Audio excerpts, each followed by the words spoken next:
नमस्कार। सरसों का भाव आखिर रहेगा क्या? फसल को अभी बेच दें या थोड़ा इंतजार करें? मुझे मालूम है आज हर सरसों किसान के मन में यही एक बड़ा सवाल घूम रहा है। तो चलिए आज इसी सवाल का जवाब ढूंढते हैं। तो आखिर सरसों की कीमत का ऊंट किस करवट बैठेगा? भाव ऊपर जाएगा या नीचे आएगा? देखिए, फिक्र करने की कोई बात नहीं है।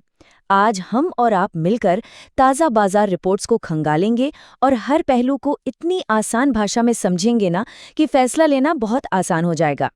तो ठीक है, भविष्य की बात करने से पहले सबसे जरूरी है कि हम आज की जमीनी हकीकत को समझें। मतलब अभी इस वक्त देश भर की मंडियों में आखिर चल क्या रहा है, आइए एक नजर डालते हैं। देखिए, सबसे पहले तो आता है सरकारी दाम। सरकार ने सरसों का एमएसपी यानी कि मिनिमम सपोर्ट प्राइस 6,200 रुपये प्रति क्विंटल तय किया हुआ है। आप इसे एक तरह से बेस प्राइस समझ सकते हैं, जिसके आधार पर हम आगे बाजार को देखेंगे। लेकिन, और ये बहुत बड़ा लेकिन है, सरकारी कागजों पर जो दाम है और किसान को मंडी में जो असल दाम मिल रहा है उसमें जमीन आसमान का फर्क है। जी हाँ, बाजार की कहानी तो कुछ और ही चल रही है। अब जरा यहाँ गौर कीजिए।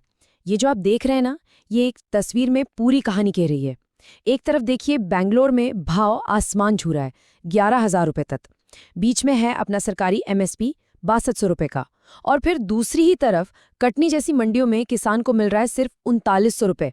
मतलब इतना बड़ा फर्क। सवाल तो यही है कि आखिर ऐसा क्यों हो रहा है। तो हाँ, यही सवाल सबके मन में है, कीमतों में इतना ज्यादा उतार चढ़ाव आ क्यों रहा है? असल में इसके पीछे एक बहुत बड़ा कारण है जो सीधे सीधे सरसों के पूरे बाजार पर असर डाल रहा है। चलिए इसकी जड़ तक चलते हैं और समझते हैं। अगर एकदम सीधी साधी भाषा में कहूं तो सारा खेल है बाहर से आने वाले खाने के तेल का। जी, इंपोर्टेड ऑयल। यही वो एक चीज है जो इस वक्त सरसों की कीमतों की दिशा तय कर रही है। अब आप सोच रहे होंगे कि ये काम कैसे करता है। बहुत आसान है, समझिए। मान लीजिए बाहर से सस्ता पाम तेल हमारे देश में आता है, तो क्या होगा? सीधी सी बात है, बाजार में खाने के तेल की सप्लाई अचानक से बढ़ जाएगी, है ना? और जब लोगों के पास एक सस्ता ऑप्शन मौजूद होगा तो सरसों के तेल की मांग वो अपने आप कम हो जाएगी। और अर्थशास्त्र का सीधा नियम है, जब मांग कम होती है तो दाम भी नीचे आ सकते हैं। बस ये इतनी सी सीधी साधी कड़ी है। चलिए, तो अब हमने ये तो समझ लिया कि ये सब क्यों हो रहा है। अब आते हैं सबसे बड़े सवाल पर कि आगे क्या हो सकता है। देखते हैं कि बाजार के जो जानकार हैं, जो एक्सपर्ट्स हैं, वो आने वाले समय के लिए क्या अनुमान लगा रहे हैं। रिपोर्ट्स में एक बात साफ साफ कही जा रही है, अगर ट्रेड सुचारू होता है तो कीमतें गिर सकती हैं। अब आप कहेंगे कि ये ट्रेड सुचारू होने का मतलब क्या है? इसका सीधा सा मतलब ये है कि अगर विदेशों से तेल का इंपोर्ट यानी जो तेल हम बाहर से मंगाते हैं वो बिना किसी रोक टोक के ऐसे ही चलता रहा तो सरसों की कीमतों पर दबाव बढ़ेगा और दाम गिरने का खतरा बना रहेगा। अच्छा, अब यहाँ एक बात मैं बिल्कुल साफ कर देना चाहती हूँ। हमारा काम आपको ये बताना नहीं है कि क्या करें, बेचें या रोकें। नहीं, हमारा काम है आप तक सही और सटीक जानकारी पहुँचाना, ताकि फैसला आप खुद लें, लेकिन पूरी समझदारी के साथ। तो सवाल ये है कि आखिर किन किन बातों पर नज़र बनाकर रखनी है? देखिए, मुख्य रूप से 3 बातें हैं जिन पर आपको ध्यान देना है। पहली, सरकार की इंपोर्ट पॉलिसी। इस पर नजर रखिए कि सरकार बाहर से आने वाले तेल पर कोई नया नियम या टैक्स तो नहीं लगा रही।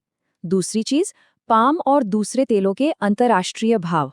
अगर वहां दाम बदलते हैं तो उसका सीधा असर यहां भी देखने को मिलेगा। और तीसरी और शायद सबसे जरूरी बात, आपकी अपनी लोकल मंडी का ट्रेंड।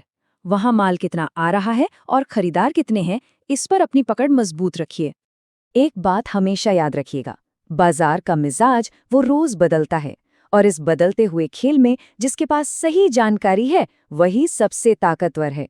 तो असली सवाल अब ये है कि क्या इस जानकारी के साथ अगला कदम उठाने के लिए हम सब तैयार हैं? ऐसी ही साफ और सीधी सादी भाषा में जानकारी के लिए हमारे साथ जुड़े रहिए। हम कोशिश करते हैं कि मुश्किल से मुश्किल विषय को भी आपके लिए एकदम आसान बना दें।